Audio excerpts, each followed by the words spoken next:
සමස්ත සියලුම රාජ්‍ය සේවකයන්ගේ වැටුප් වැඩි කිරීමට අවශ්‍ය කරන අදහස් ලබන්නා වූ අයවැයෙන් ගරු ජනාධිපතිතුමාගේ මුදල් ඇමතිවරයා හැටියට ගෙන එන්නා වූ ඒ අයවැය තුළින් සමස්ත රාජ්‍ය සේවකයන් සියලු දෙනාටම පඩි වැඩි වීමක් යෝජනා කරලා තියෙනවා.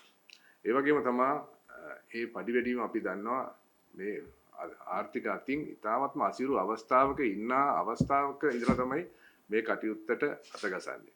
අපිට මතකයි මීට මාස 5කට 6කට ඉස්සෙල්ලා රාජ්‍ය සේවකයන්ගේ වැටුප ලබා දෙන්න පුළුවන් උනේ කොටස් දෙකකට. එකත් ඉතාමත්ම අසීරු අවස්ථාවක.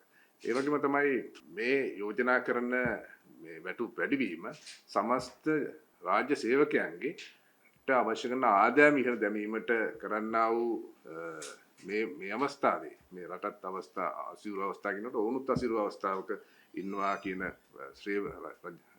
කියන නිර්ණායකයේ මත ඒ ආදායම වැඩි කිරීම මත සිදු කිරීම මිසක් මේ අද යුගයේ අපිට දකින්න ලැබෙන දේශපාලන පක්ෂවල දේශපාලනයේ හින්දවත් ඒ වගේ වෘත්තීය සමිතිවල පාරට බහලා කරන වෘත්තීය සමිති ක්‍රියාමාර්ග නිසාවත් නොවන බව එතුමා ඉතාමත්ම අවධාරණයෙන් කියා සිටිනවා.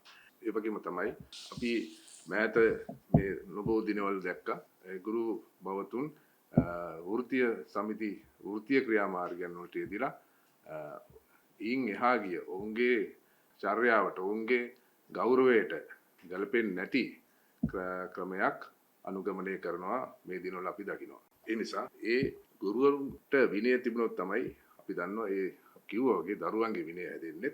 ඒ වගේම පාසලක විදුහල්පතිතුමාගේ විනය තිබුණොත් තමයි ඒ පාසල ගොඩ නැගෙන්නේ. මේ සියලු දේවල් එකට එක ගැටිලා යාබදව හැදිලා තියෙන්නේ. ඒ නිසා බොහොම ගෞරවයෙන් ඉල්ලා සිටිනවා ඔබලට අවශ්‍ය කරන මම හිතා වැටුප් වැඩිවීමක් නම් බලාපොරොත්තු වෙන්නේ. ඒක නුදුරු අනාගතයේ අයවැය යෝජනාවෙන් අපි දන්නවා ඒක වැඩි වෙනවා කියලා.